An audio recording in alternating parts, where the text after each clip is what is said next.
Good evening, everyone. We are Group 3, and our group is assigned to present on vitamin E. Our members are Lisa Prasad, Safia Rupnari, Serena Pancham, Alex Lloyd, Maria Stomach, and myself, Dr. Prasad. Introduction.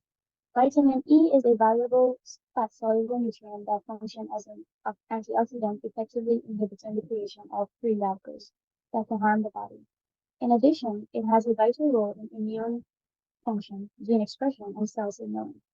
By promoting blood vessel dilation and preventing excessive clotting, vitamin E also supports optimal health.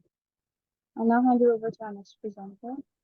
Good evening, everyone. I will be taking you through the structure of vitamin E.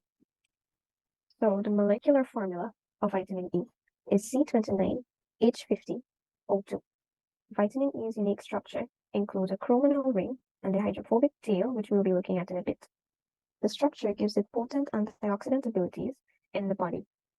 The chrominal ring is the active antioxidant part, and the hydrophobic tail helps it to dissolve in lipid-rich places like cell membranes, since vitamin E is a fat-soluble vitamin.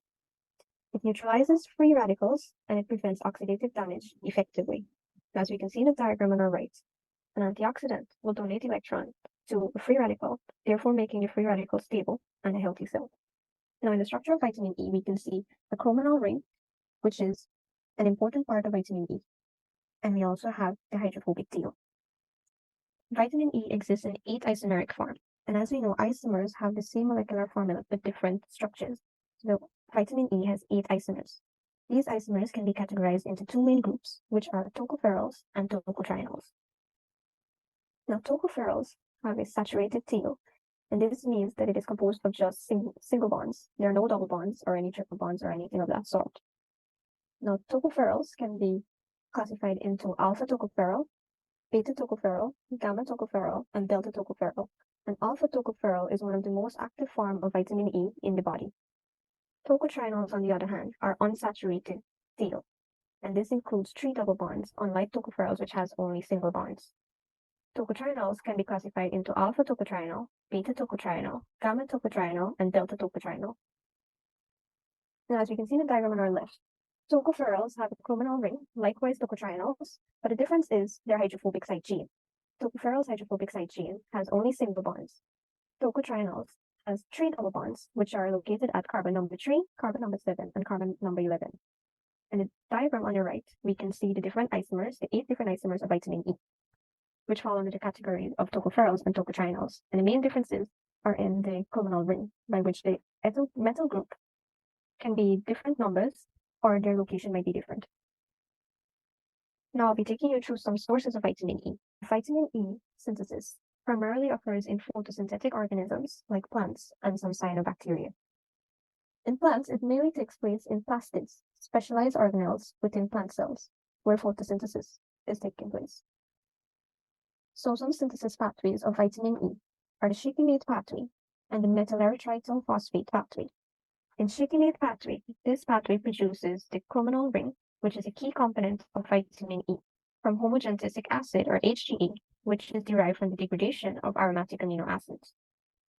Metalloerythritol phosphate, or the MEP pathway, is a pathway which provides the prenyl tail for the synthesis of tocotrienols and tocopherols.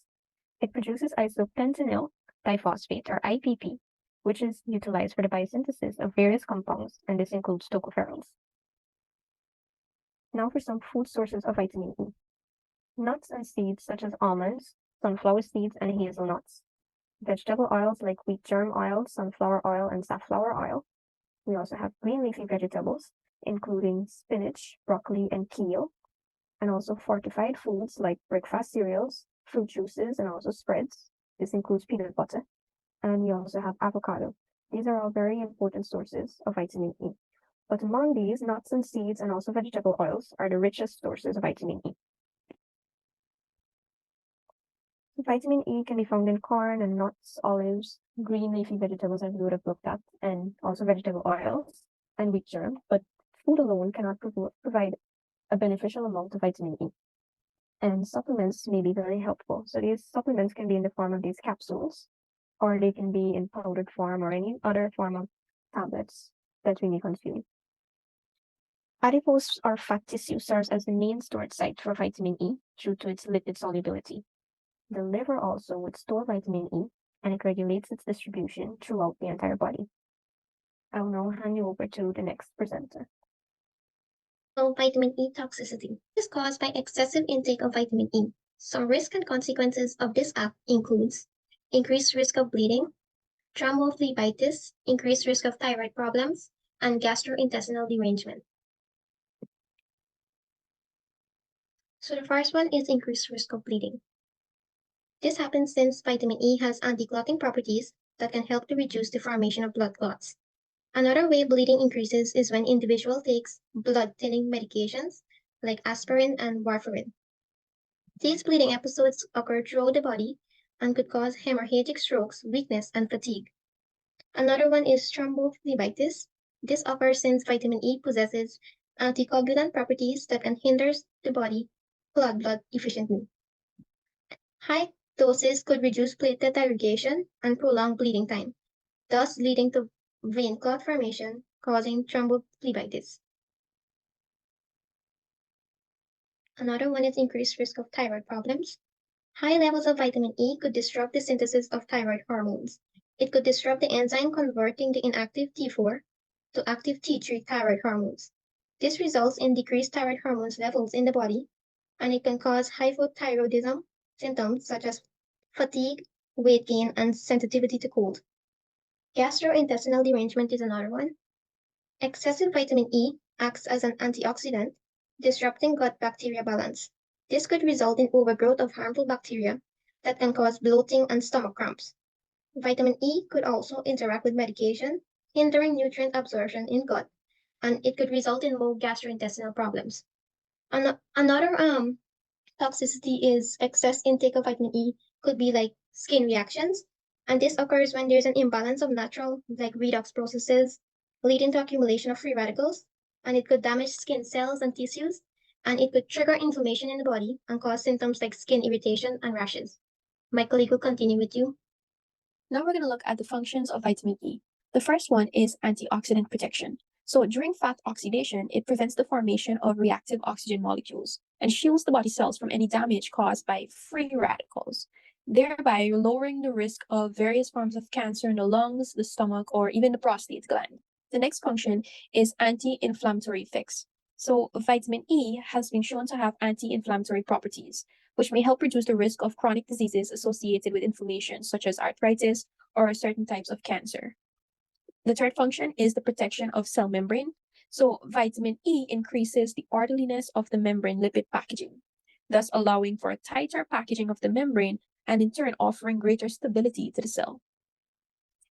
The next function is reproductive health. Vitamin E is important in the reproductive health of both males and females. In males, vitamin E can help maintain healthy sperm and may improve fertility. And in females, it may support fertility and may help reduce the risk of complications during pregnancy. Now, it can help in skin, hair, eye, and brain health. In terms of eye health, studies show that vitamin E may help reduce the risk of age-related macular degeneration, or AMD, which is a leading cause of vision loss in adults. It also helps in brain health. Some evidence suggests that vitamin E may play a role in protecting against cognitive decline in Alzheimer's disease, though more research is needed in this area. In terms of hair health, vitamin E promotes blood circulation in the scalp, which stimulates growth and prevents hair loss. And it can also help moisturize and nourish the hair follicles, which leads to healthier, shinier hair. In terms of skin health, it is often included in our skincare products because of its antioxidant properties, which can help skin from damage caused by UV rays or other environmental factors.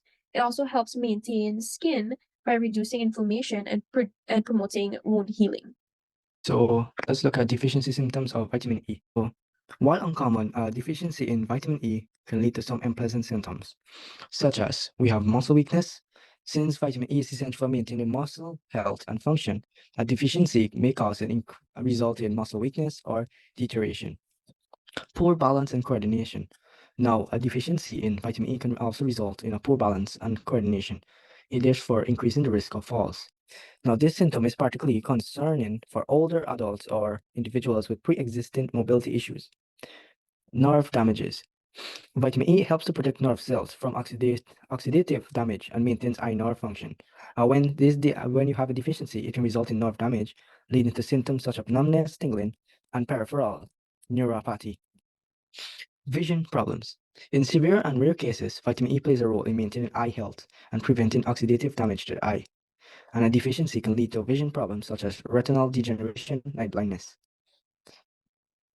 We also have some risk factors for deficiency, including chronic fat malabsorption disorder, being a low birth weight infant, and severe dietary deficiency, which are all rare in developed countries.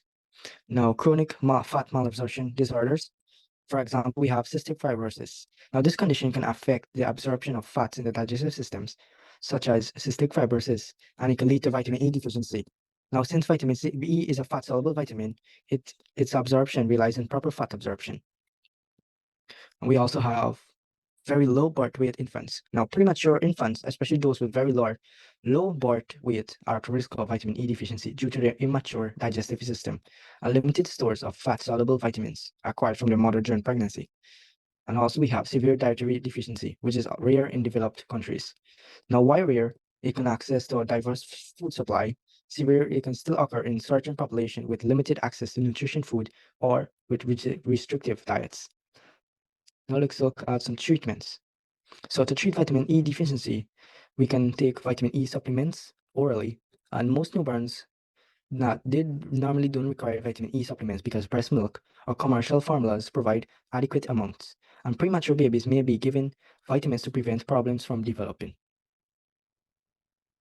Good evening. So we are at the end of our presentation. We come to the conclusion. So vitamin E is a fat-soluble vitamin, which is vital for various bodily functions. A deficiency can lead to muscle weaknesses, compromised balance, coordination issues, and other physiological dysfunctions.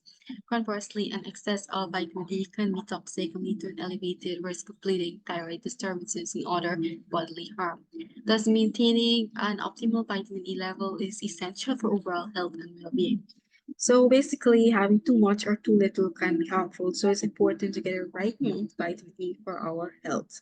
Thank you for listening. These are our references.